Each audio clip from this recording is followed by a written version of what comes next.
ഹരേ കൃഷ്ണ. അങ്ങനെ യുദ്ധകാന്ഡമാണ് നമ്മൾ പറഞ്ഞുകൊണ്ടിരിക്കുന്നത്. ഭഗവാന്റെ അനുഗ്രഹത്താൽ ഇവിടം വരെ നമുക്ക് തടസ്സങ്ങളൊന്നുമില്ലാതെ പറയാനായിട്ട് പറ്റി. രാവണൻ ഭഗവാൻ ശ്രീരാമചന്ദ്രനോടും അനുജൻ ലക്ഷ്മണനോടും യുദ്ധം ചെയ്യാൻ വന്നിരിക്കുന്ന ഭാഗമാണ് കഴിഞ്ഞ ദിവസം നമ്മൾ പറഞ്ഞു നിർത്തിയത്. ലങ്കയിലെ വിവരങ്ങൾ വിഭീഷണൻ വിവരിച്ചതു കേട്ട് രാമൻ പറഞ്ഞു, വിഭീഷണ, മുമ്പിൽ നിൽക്കൂ, രാവണ സൈന്യത്തിൽ ആരൊക്കെയെന്ന് പറഞ്ഞു തരിക.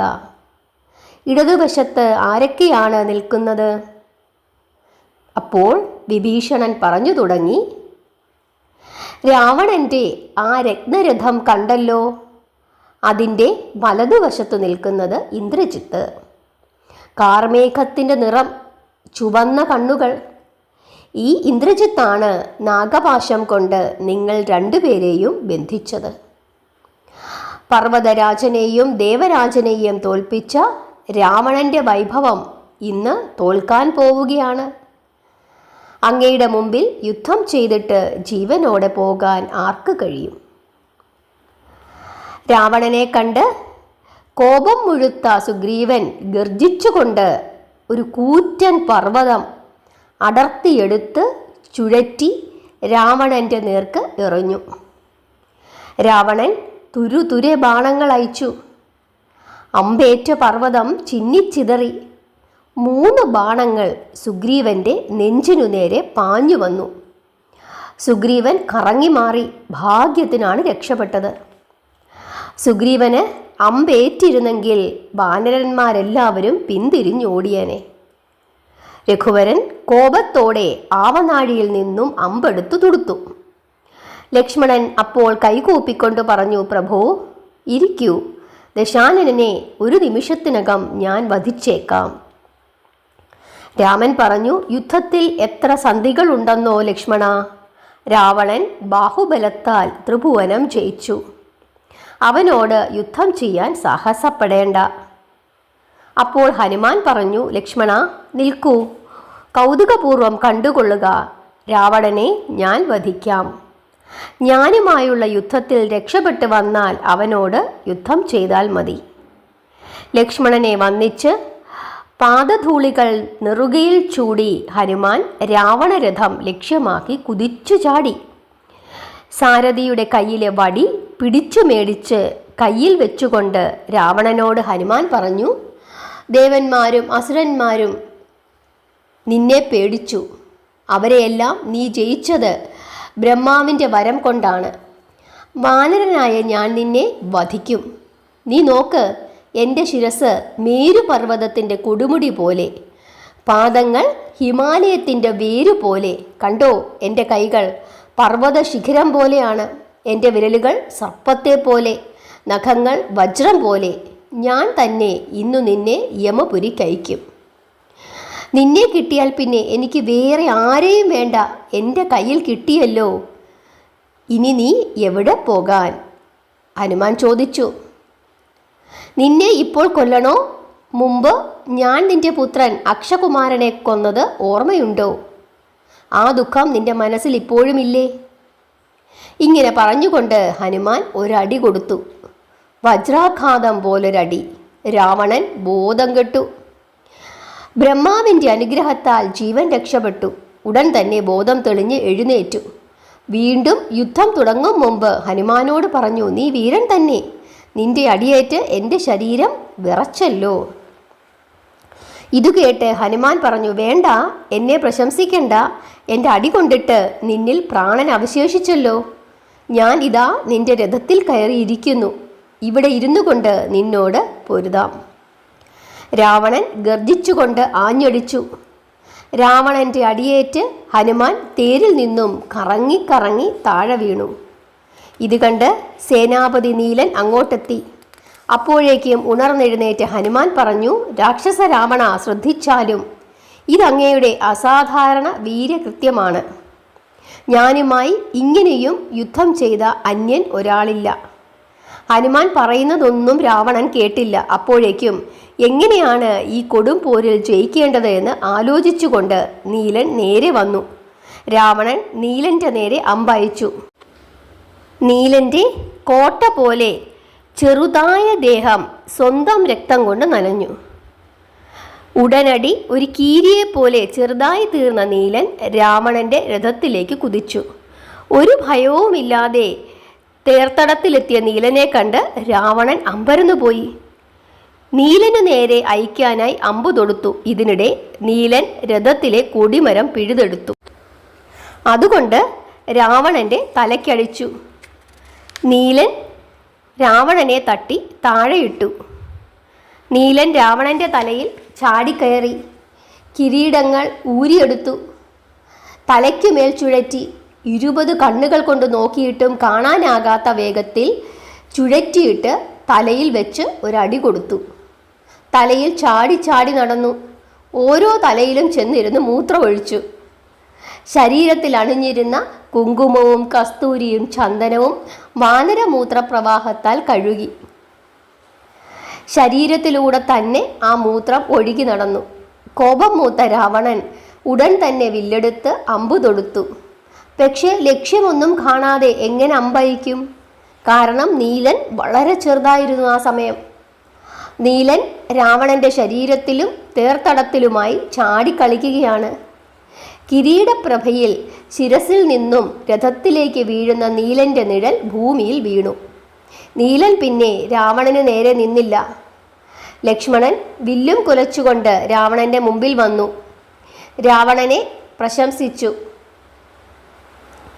ഇത് അങ്ങയുടെ വീരപരീക്ഷയായിരുന്നു. ഇനി എന്നോട് യുദ്ധം ചെയ്താലും. ലക്ഷ്മണൻ പറയുന്നത് കേട്ട് രാവണൻ ചിരിച്ചു. തപസ് ചെറുക്ക, വേഗം ഓടി രക്ഷപ്പെട്ടോളൂ. ദേശത്തേക്ക് പോകാൻ നോക്ക്. ഇത്രമാത്രം പറഞ്ഞിട്ട് രണ്ടുപേരും യുദ്ധം ആരംഭിച്ചു. രണ്ടുപേരും അസാധാരണമാം വിധം കരുത്തന്മാർ. ലക്ഷ്മണ രാവണന്മാർ ഇരുന്ന ബാണങ്ങൾ എയ്തു. ലക്ഷ്മണകുമാരൻ്റെ അമ്പേറ്റ് രാവണൻ അയച്ച ശരങ്ങളെല്ലാം നുറുങ്ങിപ്പോയി. തൻ്റെ അമ്പുകൾ പാഴായതോർത്ത് രാവണൻ വിഷണ്ണനായി. വീണ്ടും 3 അമ്പുകൾ ലക്ഷ്മണൻ്റെ മാറിടത്തിന് നേരെ അയച്ചു. അമ്പേറ്റ മുറിവുകൾ ലക്ഷ്മണൻ്റെ മാറിടത്തിൽ ചെന്താമരപ്പൂമാലകൾ ചാർത്തി. മാറിൽ തളർച്ച. അമ്പുകളിലേക്കൊന്നും ലക്ഷ്മണകുമാരൻ ഒന്നും നോക്കിയതുപോലുമില്ല. വില്ലിൽ തന്നെ മുറുകെ പിടിച്ചു. രാവണൻ്റെ കയ്യിലെ വില്ലു മുറിച്ച് തെറുപ്പിച്ചു. രാവണൻ്റെ വില്ലു മുറിഞ്ഞത് കണ്ട് വാനരന്മാർ പൊട്ടിച്ചിരിച്ചു. പക്ഷേ നിമിഷങ്ങൾക്കകം പുതിയ വില്ലെടുത്ത രാവണൻ ലക്ഷ്മണനുമേൽ ശരമാരി പെയ്തു. രാവണാസ്ത്രങ്ങൾ ആകാശത്ത് വെച്ച് തന്നെ മറച്ചു കളഞ്ഞു. യുദ്ധക്കലി പൂണ്ട ലക്ഷ്മണൻ വില്ലു കുലച്ചെയ്ത ശരങ്ങൾ രാവണന്റെ രഥത്തിലെ 8 കുതിരകളെയും കൊന്നുകളഞ്ഞു. രഥം നിശ്ചലമായി. ഉടൻ തന്നെ സാരഥിയുടെ ശിരസും നിലം പതിച്ചു. രാക്ഷസന്മാർ അടുത്ത നിമിഷത്തിൽ പുതിയ തേർ കൂട്ടി. രാവണൻ രഥത്തിൽ കയറി ബാണവർഷം തുടങ്ങി. 10 ബാണങ്ങൾ ഒരേ ക്ഷണത്തിൽ ലക്ഷ്മണന് നേരെ അയച്ചു. അത് കണ്ട് ലക്ഷ്മണൻ ഗന്ധർവാസ്ത്രം അയച്ചു. രാവണന്റെ ബാണങ്ങളെല്ലാം തകർത്തുകൊണ്ട് ലക്ഷ്മണൻ ശരമാരി തുടർന്നു. 2 പേരും അയക്കുന്ന അമ്പുകൾക്ക് കയ്യും കണക്കുമില്ല. അവ ആദിത്യമണ്ഡലത്തെ മറച്ചു. 2 പേരും ജീവൻ മരണ പോരാട്ടമാണ്. പഠിച്ച വിദ്യകൾ മുഴുവൻ പ്രയോഗിക്കുന്നു. എവിടെയും ബാണങ്ങൾ, ബാണങ്ങൾ മാത്രം. ബാണങ്ങളുടെ ബ്രഹ്മചാലം. ബാണങ്ങൾ 4 പാടും തീജ്വാലകൾ തീർക്കുന്നു. അരുണാസ്ത്രം, വരുണാസ്ത്രം, ആഗ്നേയാസ്ത്രം, യമനു തുല്യമായ യമാസ്ത്രം, സൂചിമുഖാസ്ത്രം, ശിലീമുഖം, വിരോചനം, സിംഹദന്തം, വജ്രദന്തം, ഘോരദർശനം, കാലദന്തം, ഐഷികം, ദീർഘകണ്ണിക, ക്ഷുരപാർശ്യം, ശേലാന്തകം, തീക്ഷ്ണധാരം, നീലം, ഹരിതാലം, അർത്ഥചന്ദ്രം, ചക്രബാണം, ഇങ്ങനെ ഭിന്നരൂപങ്ങളായ അസ്ത്രങ്ങൾ 2 പേരും പ്രയോഗിച്ചു. 10 ദിക്കുകളും കുളവും കരയും ഭൂമിയും ഇരുട്ടായി. ലക്ഷ്മണൻ അയക്കുന്ന അമ്പുകൾ നക്ഷത്രങ്ങൾ പതിക്കുന്നത് പോലെ പാഞ്ഞു ചെന്ന് രാവണൻ്റെ വില്ലു മുറിച്ചു കളഞ്ഞു. പിന്നീട് തൊടുത്ത അസ്ത്രങ്ങൾ രാവണൻ്റെ മാറിടത്തിലേക്ക് ചെന്നു. ആ സമയത്താണ് രാവണൻ ബ്രഹ്മാവ് നൽകിയിട്ടുള്ള കുന്തത്തെക്കുറിച്ച് ഓർത്തത്. മന്ത്രം ജപിച്ച് ആ കുന്തം ലക്ഷ്മണന്റെ നേർ കയച്ചു. ഭൂസ്വർഗ പാതാളങ്ങളിലെങ്ങും ഇത്തരമൊരായുധമില്ല. കുന്തം തൻ്റെ നേരെ പാഞ്ഞു വരുന്നത് കണ്ട് ലക്ഷ്മണൻ അതിനെ ഭസ്മമാക്കാനായി അമ്പയച്ചു. ബ്രഹ്മാവിൻ്റെ വരം നിമിത്തം ആ ബാണങ്ങൾ ഭസ്മമായതല്ലാതെ അതിന് കേടൊന്നും സംഭവിച്ചില്ല. കുന്തം വായുവേഗത്തിൽ ലക്ഷ്മണന്റെ മേൽ പതിച്ചു. ലക്ഷ്മണൻ വീണു. ലക്ഷ്മണനെ വീഴിച്ചതിന് ശേഷം കുന്തം തിരികെ രാവണന്റെ കയ്യിലെത്തി. ലക്ഷ്മണൻ മോഹാലസ്യപ്പെട്ടു.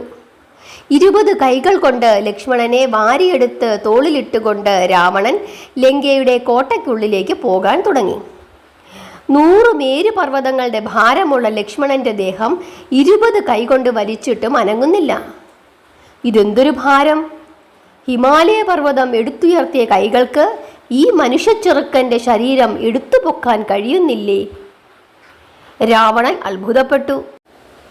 ഇടതു കൈകൊണ്ട് കൈലാസപർവ്വതം എടുത്തു പൊക്കിയതാണ്. ഈ ലക്ഷ്മണനെ ഉയർത്താൻ കഴിയുന്നില്ലല്ലോ എന്നോർത്ത് അപമാനം തോന്നി. ദൂരെ നിന്നും ഇത് കണ്ട ഹനുമാൻ ഒരു കല്ലെടുത്ത് രാവണന്റെ നേർക്കെറിഞ്ഞു. ഏറുകൊണ്ട് രാവണൻ തീർത്ഥടത്തിൽ കറങ്ങി വീണു. എഴുന്നേക്കാൻ കഴിയുന്നതിനു മുമ്പേ രാവണന്റെ രഥം കോട്ടയിലേക്ക് ഓടി രക്ഷപ്പെട്ടു. ഹനുമാൻ ലക്ഷ്മണകുമാരനെ എടുത്തുകൊണ്ട് രാമന്റെ മുമ്പിൽ ചെന്നു.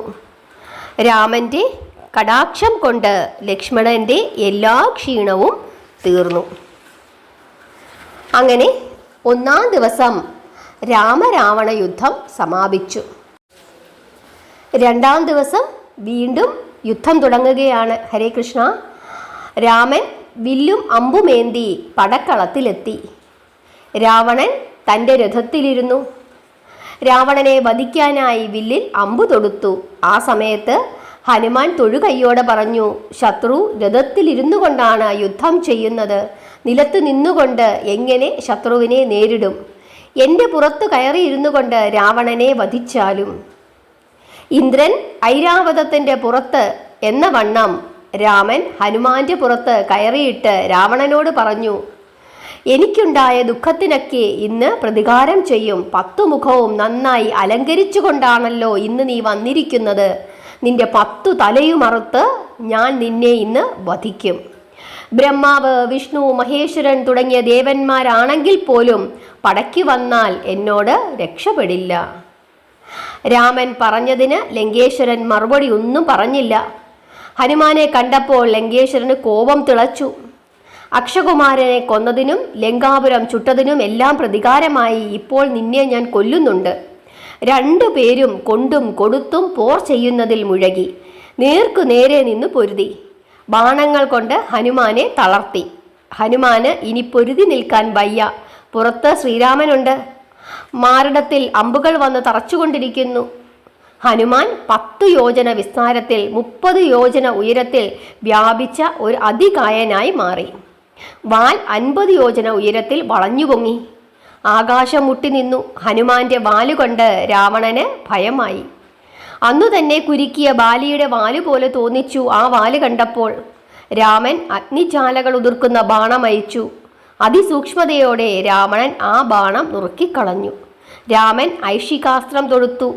അത് രാവണന്റെ നേർ കയച്ചു. അമ്പുകൊണ്ട് രാവണൻ ക്ഷണനേരത്തേക്ക് മോഹാലസ്യപ്പെട്ടു. ഉത്തരക്ഷണത്തിൽ ബോധം വീണ് വീണ്ടും ഉണർന്നു നിന്നു. രാമൻ അപ്പോൾ പറഞ്ഞു, രാവണ, എൻ്റെ അമ്പേറ്റ് ബോധം കെട്ടു വീണു. ഇന്നു കൊല്ലുന്നില്ല. തലമുടി മാത്രം അറുത്ത് വിട്ടേക്കാം. ലൗകിക മര്യാദ അനുസരിച്ചുള്ള സന്ദേശം കേട്ടോളൂ. ഞാൻ യുദ്ധത്തിൻ്റെ ആദ്യ ദിവസം ആരെയും വധിക്കാറില്ല. രഘുവംശത്തിൽ പിറന്ന രാമനാണ് ഞാൻ. ഞങ്ങളുടെ വംശമര്യാദയാണത്. നിങ്ങളുടെ അനവധി ബന്ധുക്കളും സുഹൃത്തുക്കളും ജീവിച്ചിരിക്കുന്നുണ്ടാകും. 1,00,000 പുത്രന്മാർ, 1,00,000 പേരക്കിടാങ്ങൾ, 1.25 ലക്ഷം. ഇവരിൽ ഒരാളെ പോലും വംശത്തിൽ ബാക്കി വെച്ചേക്കില്ല. ഒടുവിൽ നിന്നെയും വധിക്കും. ലങ്കാരാജ്യഭാരം ഞാൻ വിഭീഷണന് നൽകും. രാമൻ പറഞ്ഞതൊക്കെ രാവണനും സൈന്യവും കേട്ടുകൊണ്ടിരുന്നു. ഇത്രയും പറഞ്ഞിട്ട് രാമൻ രാവണന്റെ കിരീടങ്ങളെ ലക്ഷ്യമാക്കി അർത്ഥചന്ദ്രാസ്ത്രം അയച്ചു. 10 തലയിലെയും കിരീടങ്ങൾ ഒന്നൊന്നായി തെറിച്ചു. കിരീടങ്ങൾ 10 സ്ഥലങ്ങളിൽ ചെന്ന് വീണു. തൻ്റെ രഥം വേഗം തന്നെ ലങ്കയുടെ കോട്ടയ്ക്കുള്ളിലേക്ക് കൊണ്ടുപോകാൻ കൽപ്പിച്ചു. കൽപ്പന പോലെ രാവണന്റെ രഥം കോട്ടയ്ക്കുള്ളിലേക്ക് പോയി. കിരീടം നഷ്ടപ്പെട്ട രാവണൻ പായുമ്പോൾ പിടിക്കവനെ പിടിക്ക എന്ന് പറഞ്ഞുകൊണ്ട് വാനരന്മാരെല്ലാവരും ബഹളമുണ്ടാക്കി. ഹരേ കൃഷ്ണ. രാവണൻ അപമാനം സഹിച്ച് ലങ്കാ രാജധാനിയിലെത്തി. മിത്രങ്ങളെയും മന്ത്രിമാരെയും വിളിച്ചു ചേർത്തു. സേനാപതിമാരും 36 കോടി സൈന്യങ്ങളും കൂടുന്ന സഭയുടെ മധ്യത്തിലായി രാവണൻ ഇരുന്നു. വാനരന്മാർ അപഹസിച്ചു എന്ന അപമാനം രാവണന് സഹിക്കാൻ കഴിയുന്നില്ല. ഇതിനു കാരണം നന്ദിദേവന്റെ ശാപമാണ്. എന്നിട്ട് രാവണൻ ആ കഥ മന്ത്രിമാരോട് പറയുകയാണ്. കുബേരനെ ജയിച്ചിട്ട് കൈലാസത്തിൽ ചെന്നതാണ്. ശിവന്റെ ഗോപുരത്തിങ്കൽ നന്ദി നിൽക്കുന്നുണ്ടായിരുന്നു. ഞാൻ ശിവനെയും പാർവതിയെയും കാണാൻ ചെന്നതാണ്. എൻ്റെ മോഹം ഞാൻ വിശദമായി പറഞ്ഞു. പക്ഷേ നന്ദി കടത്തിവിട്ടില്ല. വികൃത വാനര മുഖത്തോടെ വാതുക്കൽ കാവൽ നിൽക്കുന്ന നന്ദികേശനെ അന്ന് ഞാൻ അപമാനിച്ചു. നന്ദി കോപത്തോടെ ശപിച്ചു. ആ ശാപം ഓർത്തിട്ടാണ് എനിക്കെത്ര മനസ്താപം. നന്ദി പറഞ്ഞു, ഞാൻ ശിവന്റെ കിങ്കരനാണ്. ദുഷ്ടനിശാചര, എന്നെ വാനരമുഖൻ എന്ന് പറഞ്ഞു. ഇത്രമാത്രം അപഹസിച്ച നിനക്ക് കുരങ്ങന്മാരുടെ മുഖത്തു നിന്ന് തന്നെ ഇതുപോലെ അപമാനം ലഭിക്കും.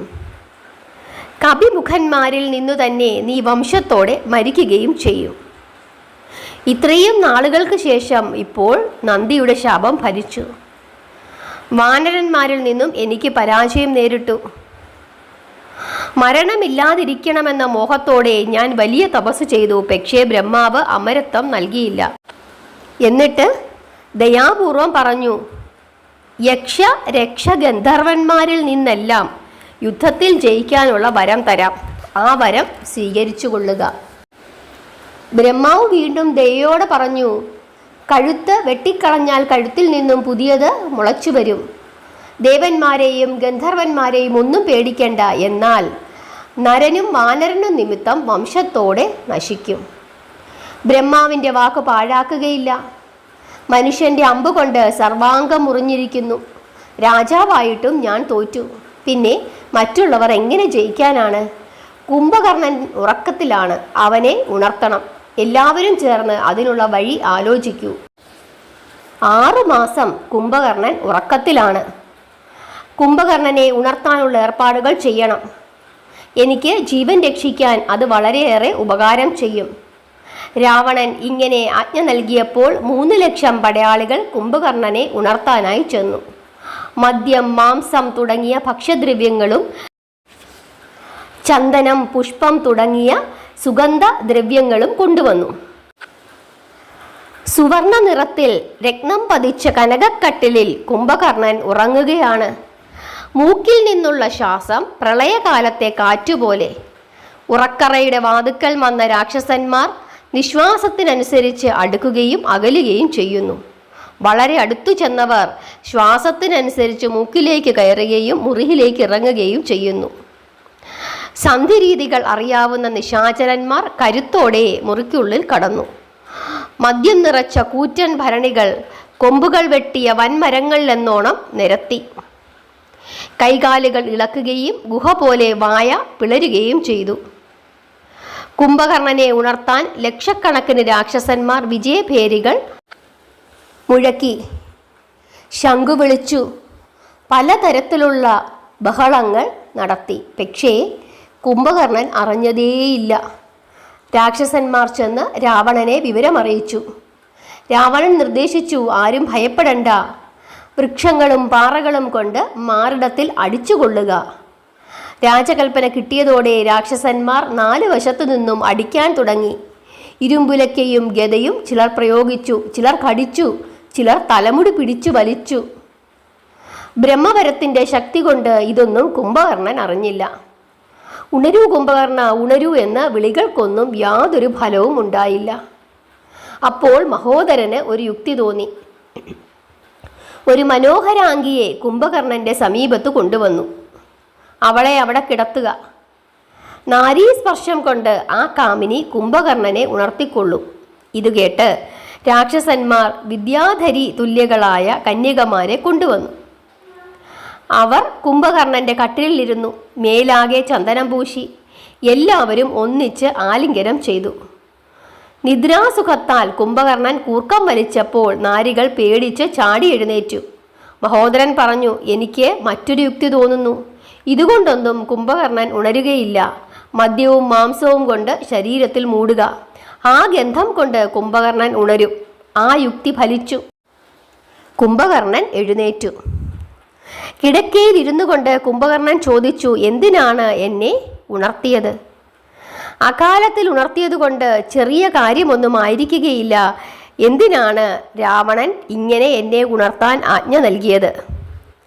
രാക്ഷസന്മാർ സന്തോഷത്തോടെ ഓടിച്ചെന്ന് രാവണനോട് പറഞ്ഞു, ലങ്കേശ, കുംഭകർണൻ ഉണർന്നു. ലങ്കേശൻ അനുജനെ കാണാനായി അങ്ങോട്ട് ചെന്നു. അനുജനെ വിവരങ്ങൾ ധരിപ്പിച്ചു. കുംഭകർണൻ കിടക്കയിൽ നിന്നും എഴുന്നേറ്റിരുന്നു. കണ്ണുകൾ കൊണ്ട് എല്ലാവരെയും ഒഴിഞ്ഞു. മദ്യവും ഭക്ഷണദ്രവ്യങ്ങളും ധാരാളം കണ്ടു. നിന്നുകൊണ്ട് തന്നെ 70 കുടം മദ്യം കുടിച്ചു.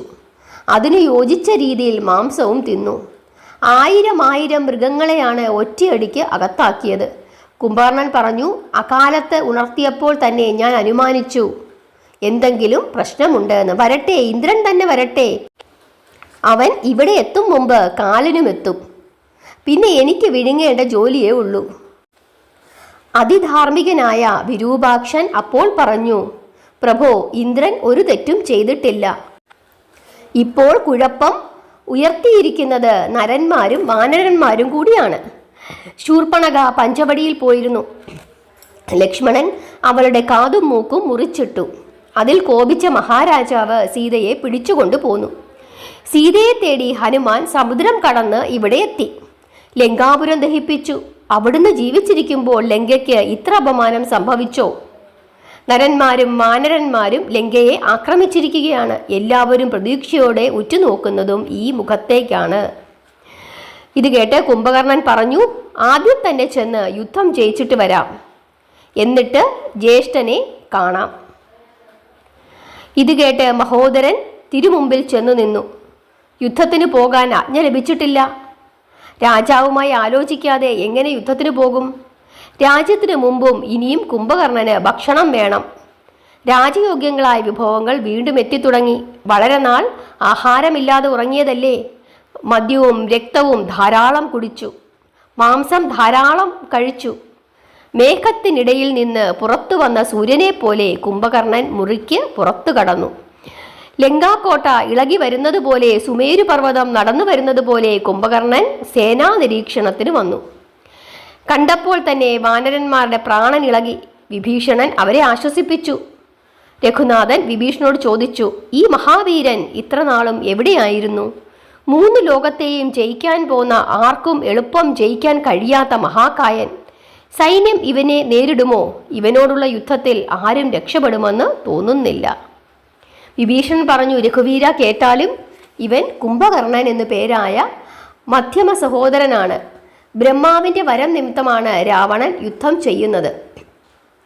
കുംഭകർണൻ സ്വന്തം തേജസ് കൊണ്ടാണ് പൊരുതുന്നത്. ഗദയും കയ്യിലേന്തി കുംഭകർണൻ യുദ്ധത്തിനിറങ്ങിയാൽ 3 ലോകത്തിലും ആരെയും നേരെ നിൽക്കില്ല. ഭൂമിയിൽ പിറന്നു വീണ അന്ന് പ്രസവമുറിയിലുണ്ടായിരുന്ന സ്ത്രീകളെയെല്ലാം അന്ന് തന്നെ അവൻ വിഴുങ്ങി. വിദ്യാധരികളെയും ദേവനാരികളെയും ഋഷിമാരെയും തിന്നപ്പോൾ ഇന്ദ്രൻ വജ്രായുധം പ്രയോഗിച്ചു. വജ്രായുധം പോലും പിടിച്ചെടുത്ത് ഇവൻ വിഴുങ്ങി. ഐരാവതത്തിൻ്റെ കൊമ്പ് ഒറ്റവലിക്ക് ഊരിയെടുത്തവനാണിവൻ. അതുകൊണ്ട് ഇന്ദ്രനെ പ്രഹരിക്കുകയും ചെയ്തു. അമരനായതുകൊണ്ട് മരിച്ചില്ലെന്ന് മാത്രം. ഗോകർണപുരത്ത് ഞങ്ങൾ 3 സഹോദരന്മാരും തപസ് ചെയ്തു. 3 സഹോദരന്മാർക്കും ബ്രഹ്മാവ് വരം നൽകി. ജ്യേഷ്ഠൻ രാവണനാണ് ആദ്യം വരം കിട്ടിയത്. ത്രിലോകങ്ങളെയും ജയിക്കും. നരന്മാരും വാനരന്മാരും നിമിത്തം വംശനാശമുണ്ടാകുമെന്നായിരുന്നു വരം.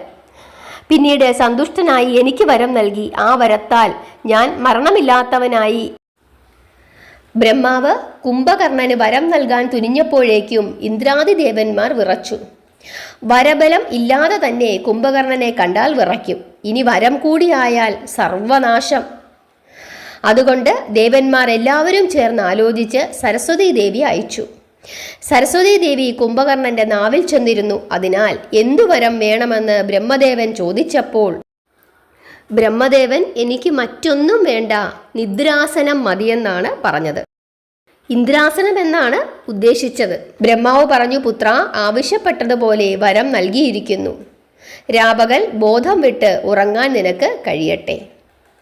വരം നൽകുന്നത് കേട്ട് ശോകാകുലനായ രാവണൻ കരഞ്ഞുകൊണ്ട് ബ്രഹ്മദേവന്റെ കാലു പിടിച്ചപേക്ഷിച്ചു. സൃഷ്ടിച്ച അവിടുന്ന് തന്നെ സംഹാരവും കൂടി നടത്തല്ലേ ബ്രഹ്മൻ. അങ്ങയുടെ വചനം പാഴാവുകയില്ല. അതിനാൽ ഉറക്കത്തിൽ നിന്നുണരാനുള്ള വരവും കൂടി നൽകണേ. ബ്രഹ്മാവ് പറഞ്ഞു, ആകട്ടെ, അതിന് വരം നൽകാം രാവണ.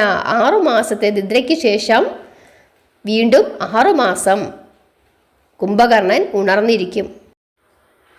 അത്ഭുതകരമായ ആഹാര രീതി കൊണ്ട് ബാക്കിയുള്ള 6 മാസം കുംഭകർണൻ ഒരു മഹാ അത്ഭുതമായി ജീവിക്കും. എന്നാൽ സ്വാഭാവികമായി ഉണരാതെ ഉണർത്തിയാൽ മരണം സംഭവിക്കുകയും ചെയ്യും. കുംഭകർണനെ ഇപ്പോൾ ഉണർത്തിയിരിക്കുകയാണ്. രഘുപതേ, അങ്ങയുടെ കൈകൊണ്ട് ഇന്നു തന്നെ കുംഭകർണൻ മരണമടയും. വിഭീഷണനിൽ നിന്നും കുംഭകർണനെ പറ്റി കേട്ടപ്പോൾ രാമനും ലക്ഷ്മണനും സന്തോഷമായി. സേനാനിരീക്ഷണം കഴിഞ്ഞു കുംഭകർണൻ രാവണനെ കാണാൻ പോയി. രാവണൻ സിംഹാസനത്തിൽ നിന്നും സന്തോഷത്തോടെ എഴുന്നേറ്റ് അനുജനെ സ്വീകരിച്ചു. കുംഭകർണൻ ജ്യേഷ്ഠന്റെ പാദങ്ങളിൽ നമസ്കരിച്ചു. അനുജന് ഇരിക്കാൻ രാജകീയ രത്നസിംഹാസനം നൽകി. ഇരുന്നുകൊണ്ട് കുംഭകർണൻ ചോദിച്ചു, ആരെയാണ് ഇത്ര ഭയം?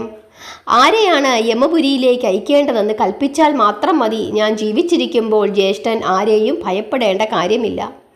എത്ര പ്രാവശ്യം യമനെയും ഇന്ദ്രനെയും നമ്മൾ ജയിച്ചിട്ടുണ്ട്. ഇന്ന് വേണമെങ്കിൽ സമുദ്രം ഉണക്കിക്കളയാം, അഗ്നിയെ വിഴുങ്ങാം, ഭൂമിയെ തുണ്ടം തുണ്ടമാക്കി ശൂലത്തിൽ കുത്തി കോർക്കാം, ചന്ദ്രനെയും സൂര്യനെയും കടിച്ചു പറിക്കാം. എന്താണ് വേണ്ടതെന്ന് അങ്ങ് കൽപ്പിച്ചാൽ മതി. എന്നിട്ട് ഇതുവരെ എന്താണ് സംഭവിച്ചത് എന്ന് രാവണനോട് ചോദിക്കുന്നു. രാവണൻ എല്ലാ കാര്യങ്ങളും വിശദമായിട്ട് കുംഭകർണനോട് പറഞ്ഞു കൊടുക്കുന്നു. എല്ലാം കേട്ടുകഴിഞ്ഞപ്പോൾ കുംഭകർണൻ രാവണനെ നമസ്കരിച്ചു. രണ്ടുപേരും സിംഹാസനം വിട്ട് എഴുന്നേറ്റു. കുംഭകർണൻ യുദ്ധത്തിന് പോകാനൊരുങ്ങി. മനസ്സിന് തൃപ്തി നൽകുന്ന വിധം നിരവധി രത്നങ്ങൾ അണിഞ്ഞു. കുംഭകർണൻ ഒരുങ്ങിയത് കണ്ട് രാക്ഷസന്മാർ പുളകം കൊണ്ടു. യുദ്ധക്കളത്തിലേക്ക് കുംഭകർണൻ എത്തി. കുംഭകർണനെ കണ്ട് വാനരന്മാർ പേടിച്ചോടി. മുന്നിൽ കണ്ട വാനരന്മാരെയെല്ലാം കുംഭകർണൻ പിടിച്ച് മിഴുങ്ങിക്കളഞ്ഞു. ഹനുമാൻ പോലും കുംഭകർണനെ കണ്ട് ഭയന്നു. വാനരന്മാർ ഓടുന്നത് കണ്ട് സുഗ്രീവൻ കുംഭകർണന് നേരെ അലറിക്കൊണ്ട് വന്നു. കുംഭകർണന്റെ ഗദയിൽ കടന്നു പിടിച്ചു. ആ ഗദ ഒടിയുന്നത് കണ്ട് കുംഭകർണൻ ഞെട്ടി. കുംഭകർണൻ അപ്പോൾ അവിടെ കിടന്നിരുന്ന ഒരു പർവ്വതഖണ്ഡം എടുത്ത് സുഗ്രീവനെ എറിഞ്ഞു. സുഗ്രീവൻ വീണു. മഹാബലവാനായ കുംഭകർണൻ സുഗ്രീവനെയും തോളിലിട്ടുകൊണ്ട് രാവണന്റെ കൊട്ടാരത്തിലെത്തി. ഇത് കണ്ട് ഹനുമാൻ ജാമ്പവാനോട് പറഞ്ഞു, രാജാവിനെ കൊണ്ടുപോയിരിക്കുന്നു, എങ്ങനെയെങ്കിലും രക്ഷപ്പെടുത്തണം. അപ്പോൾ ജാമ്പവാൻ പറഞ്ഞു, രാജബുദ്ധിയാണ് ഹനുമാനെ, അദ്ദേഹം സ്വയം രക്ഷപ്പെട്ടുകൊള്ളും. കുംഭകർണന്റെ തോളിലിരിക്കുന്ന സുഗ്രീവൻ പ്രഹരത്തിന്റെ തളർച്ചയിൽ നിന്നും മോചനം നേടി. 4 പാടും നോക്കി. രാക്ഷസന്മാരുടെ ആട്ടവും പാട്ടും. വാനരന്മാരെ എങ്ങും കണ്ടില്ല. വിചിത്ര നിർമ്മിതമായ ഒരു സ്വർണ്ണ ഗോപുരത്തിലാണ് താൻ ഇപ്പോൾ ഉള്ളതെന്ന് സുഗ്രീവന് മനസ്സിലായി. തോളിൽ കിടന്നുകൊണ്ട് തന്നെ എങ്ങനെ രക്ഷപ്പെടണമെന്ന് ആലോചിച്ചു. മഹാബലവാനായ സുഗ്രീവൻ മഹാബുദ്ധിശാലിയും കൂടിയാണ്. പെട്ടെന്ന് 2 ചെവികളും കൈകൊണ്ട് വലിച്ചു മറിച്ചുകൊണ്ട് കുംഭകർണന്റെ മൂക്ക് കടിച്ചെടുത്തു. കുംഭകർണൻ രക്ഷിക്കണേ രക്ഷിക്കണേ എന്ന് നിലവിളിച്ചു. മുഖത്തുകൂടി രക്തമൊഴുകി. മാറിലും കയ്യിലും കാലിലുമൊക്കെ ആ രക്തം പടർന്നു. മർമ്മവേദനയോടെ സുഗ്രീവനെ വിട്ടിട്ട് കുംഭകർണൻ ഭൂമിയിൽ വീണു. സുഗ്രീവന്റെ കൈകളിൽ കുംഭകർണന്റെ ഓരോ ചെവിയും പല്ലും കടിച്ചെടുത്ത മൂക്കും. കോട്ടയ്ക്ക് മുകളിലേക്ക് എടുത്തു ചാടി സുഗ്രീവൻ. അടുത്ത ചാട്ടത്തിന് വാനര സൈന്യത്തിന് നടുക്കെത്തി. കുംഭകർണന്റെ മൂക്കും ചെവികളും രാമന് കാഴ്ചയായി വെച്ചു. പടിഞ്ഞാറേ കോട്ടയിൽ ഒരു മുറി ഉണ്ടാക്കിയതുപോലെ ആ 2 ചെവികളും മൂക്കും നിരത്തി വെച്ചു. മൂക്കും കാതുകളുമില്ല. കുംഭകർണന് വല്ലാത്ത നാണക്കേടായി. ഇനി ജീവിച്ചിരുന്നിട്ട് എന്തു കാര്യം? കുംഭകർണൻ അടുത്ത നിമിഷം യുദ്ധത്തിന് വന്നു. സുഗ്രീവൻ കടിച്ചു പരത്തിയ മൂക്ക് കണ്ട് വാനരന്മാർ ചിരിച്ചു. അത് കണ്ടപ്പോൾ കുംഭകർണന് കോപം ഇരട്ടിച്ചു. കുംഭകർണൻ യുദ്ധത്തിന് തയ്യാറായി. ഒരിടത്തേക്ക് തുറിച്ചു നോക്കിയാൽ ആ ഭാഗത്തെ വാനരന്മാർ എല്ലാവരും കുതിച്ചോടും. അവർ ലക്ഷ്മണനെ ശരണം പ്രാപിച്ചു. ലക്ഷ്മണൻ വില്ലും ശരവും കയ്യിലേന്തിക്കൊണ്ട് യുദ്ധക്കളത്തിലെത്തി. കുംഭകർണൻ പറഞ്ഞു, എടാ ചെക്ക ലക്ഷ്മണ, നിന്നെ ആർക്ക് വേണം? നിന്റെ ജ്യേഷ്ഠൻ രാമനില്ലേ? അവനെ വിളിച്ചുകൊണ്ടുവാ. കമലലോചനൻ രാമൻ അപ്പോൾ ചിരിച്ചുകൊണ്ട് പറഞ്ഞു, ഇതാ ഞാൻ. ഇപ്പോൾ യമദേവൻ നിന്നെ ഓർത്തിരിക്കുന്നു. എത്ര ശക്തിയുണ്ടോ അത്രയും കൊണ്ട് പൊരുതിക്കൊള്ളുക. നിന്നെ വധിച്ച ശേഷം ദശകണ്ഠന്റെ 10 ശിരസ്സുകളും ഞാൻ അറക്കും. ഇതുകേട്ട് കുംഭകർണൻ ചിരിച്ചു. നിന്റെ മനസ്സിലെ ആഗ്രഹമൊക്കെ മനസ്സിലാക്കി നീ യമലോകത്തിലേക്ക് ഉടൻ തന്നെ പോകും. എൻ്റെ പർവ്വതതുല്യമായ ശരീരം കണ്ടോ? ദേവന്മാർക്കും ഗന്ധർവന്മാർക്കും പിടിച്ച് ഇളക്കാൻ പോലും കഴിയുകയില്ല. നിനക്ക് എത്ര അസ്ത്രങ്ങളുണ്ട്, എത്ര പഠിപ്പുണ്ട്. ഇന്ദ്രനും യമനും എന്നെ അറിയാം, യക്ഷന്മാർക്കും എന്നെ അറിയാം. ബാലിയെ വധിച്ച ആ ബാണം രാമൻ കുംഭകർണന്റെ നേർക്കയച്ചു. രാമന്റെ ഐഷിക ബാണം നക്ഷത്രം പോലെ ചീറിപ്പാഞ്ഞു. കുംഭകർണന് അതൊക്കെ ചെറുമുത്തുകൾ പോലെ ഉള്ളൂ. ഇരുമ്പുലക്ക കൊണ്ട് അതൊക്കെ തെറുപ്പിച്ചു. എൻ്റെ സഹോദരൻ നിന്റെ നാരിയെ കവർന്നെടുത്ത ബലം നീ കണ്ടില്ലേ എന്ന് ചോദിച്ചുകൊണ്ട് കുംഭകർണൻ ഉലക്കയും ഓങ്ങിക്കൊണ്ട് ശ്രീരാമനെ അടിക്കാനായി ചെന്നു. രാമൻ ബ്രഹ്മാസ്ത്രം അയച്ചു. കുംഭകർണൻ മതയാനയെപ്പോലെ അതിനെ നേരിട്ടു. ചിലരെ അടിച്ചു, ചിലരെ തൊഴിച്ചു. നീലൻ അടിയേറ്റ് വീണു. ഉലക്ക കൊണ്ട് നിരവധി വാനരന്മാരെ അടിച്ചു. വാനരന്മാർ ഭയന്നോടി. ആരും തിരിഞ്ഞു നോക്കുന്നു പോലുമില്ല. ലക്ഷ്മണൻ അവരെ വിളിച്ചിട്ട് പറഞ്ഞു, കപിശ്രേഷ്ഠന്മാരെ, ഞാനൊരു ഉപായം പറയാം. കുറേ വാനരന്മാർ അവൻ്റെ തോളിലേക്ക് ചാടിക്കയറുക. ഭാരം സഹിക്കാൻ കഴിയാതെ കുംഭകർണൻ വീഴും. ലക്ഷ്മണന്റെ ഉപദേശം കേട്ട് വാനരന്മാർക്ക് ധൈര്യം ലഭിച്ചു. വലിയ വലിയ കുറേ വാനരന്മാർ കുംഭകർണന്റെ തോളിൽ കയറി. പുളിമരത്തിൽ വാവൽ പറക്കുന്നത് പോലെ നൃത്തം തുടങ്ങി. ശരഭൻ, ഗവാക്ഷൻ, ഗയൻ, ഗന്ധമാനൻ, മഹേന്ദ്രൻ, ദേവേന്ദ്രൻ, നളൻ ഇവർ 7 പേരും കുംഭകർണന്റെ തോളിൽ കയറി. ഒരാൾ തലമുടി പിടിച്ചു വലിച്ചു. ഒരാൾ കഴുത്തിൽ നഖം കുത്തിയിറക്കി. 7 പേരും കുംഭകർണന്റെ തോളിൽ തുള്ളിച്ചാടി. കുംഭകർണൻ 2 കൈയും വീശി അടിച്ചു. അടികൊണ്ട് ഗവാക്ഷൻ ബോധം കെട്ട് താഴെ വീണു. വായിൽ നിന്നും രക്തമൊഴുകി. പിന്നെ ശരഭനും ഗയനും ഗന്ധമാനനും വീണു. അംഗദനും ഹനുമാനും വന്നു കുംഭകർണന്റെ തോളിലേറി. ആർക്കും കുംഭകർണനെ വീഴ്ത്താൻ കഴിഞ്ഞില്ല. വീണ്ടും രാമൻ ബാണങ്ങൾ അയച്ചു തുടങ്ങി. ബ്രഹ്മാസ്ത്രം തൊടുത്തുവിട്ടു. അത് കുംഭകർണന്റെ വലത്തെ കൈ അരിഞ്ഞിട്ടു. പർവ്വത ശിഖരം പോലെ വന്നു വീണ കൈയുടെ അടിയിൽപ്പെട്ട് പല വാനരന്മാരും മരിച്ചു. എന്നിട്ടും കുംഭകർണന് ഒരു കുലുക്കവുമില്ല. രഘുരാമൻ ഇന്ദ്രാസ്ത്രം അയച്ചു. കുംഭകർണന്റെ 2 കാലും മുറിച്ചു. എന്നിട്ടും ഒരു കൂസലുമില്ല. ഇരുമ്പുലൊക്കെ എടുത്തുകൊണ്ട് വാനരന്മാരെ വീഴ്ത്തിക്കൊണ്ട് രാമനു നേരെ വീണ്ടും കുംഭകർണൻ മുന്നേറുകയാണ്. ശ്രീരാമൻ ഒരു ബാണം അയച്ചു. ഇരുമ്പുലക്കയും 2 തുണ്ടമാക്കി. എന്നിട്ടും രാഹു ചന്ദ്രനെ വിടുങ്ങാൻ ചെന്നതുപോലെ കുംഭകർണൻ രാമന്റെ നേർക്ക് നീങ്ങി. കുംഭകർണന്റെ മുഖത്തു നിന്നും ചോര ഒഴുകുന്നുണ്ട്. മുഖത്തിൻ്റെ ആകൃതി തന്നെ മാറിപ്പോയി. പക്ഷേ മരിക്കുന്നില്ല. രാമൻ വീണ്ടും ബ്രഹ്മാസ്ത്രം അയച്ചു. യമദണ്ഡം പോലെയുള്ള ബ്രഹ്മാസ്ത്രത്തിൽ നിന്നും ആർക്കും രക്ഷപ്പെടാൻ കഴിയുകയില്ല. രത്നഭൂഷിതമായ ബ്രഹ്മാസ്ത്രം 10 ദിക്കിലും ശോഭ വിതറിക്കൊണ്ട് പറന്നു ചെന്നു കുംഭകർണന്റെ ശിരസ്സെടുത്തു. ഹനുമാൻ അറ്റുവീണ ശിരസ്സെടുത്ത് പശ്ചിമസാഗരത്തിൽ കൊണ്ടുചെന്നിട്ടു. സമുദ്രത്തിലെ ജലജന്തുക്കൾ ഭയന്ന് ഉഴറി. 10 ലക്ഷം രാക്ഷസന്മാരുമൊത്ത് പ്രളയജലത്തിൽ എന്ന വണ്ണം കുംഭകർണൻ തകർന്നടിഞ്ഞു. ഹരേ കൃഷ്ണ. രാമന്റെ വിക്രമം കണ്ട് ദേവന്മാർ സന്തോഷിച്ചു. സ്വർഗത്തിൽ ദേവേന്ദ്രൻ രാമനെ പൂജിച്ചു. വാനരന്മാർ രാമനെ സ്തുതിച്ചു. കുംഭകർണനെ പോലുള്ള ഒരു വീരനിൽ നിന്നും അദ്ദേഹം ലോകത്തെ രക്ഷിച്ചിരിക്കുന്നു. എത്രയെത്ര വീരന്മാർ ഭൂമിയിലുണ്ട്. 3 ലോകത്തിലും ശ്രീരാമനെ പോലെ മറ്റൊരാളില്ല. അകാലത്ത് ഉണർത്തിയതിനാൽ കുംഭകർണന് അന്നു തന്നെ വിനാശമായി. ഹരേ കൃഷ്ണ. അങ്ങനെ കുംഭകർണൻ മരിച്ചിരിക്കുന്നു. ബാക്കി ഭാഗം നമുക്ക് അടുത്ത ഭാഗത്തിൽ നോക്കാം. എല്ലാവരും അവരവരുടെ അഭിപ്രായങ്ങൾ നിർബന്ധമായും പറയണം. എന്നാലേ എനിക്കത് അറിയാൻ പറ്റുകയുള്ളൂ നിങ്ങൾക്ക് മനസ്സിലാകുന്നുണ്ടോ എന്നുള്ളത്. ഇഷ്ടപ്പെട്ടെങ്കിൽ നിങ്ങൾ ലൈക്ക് ചെയ്യണം, സബ്സ്ക്രൈബ് ചെയ്യണം, നാമം ചൊല്ലണം. ഹരേ കൃഷ്ണ.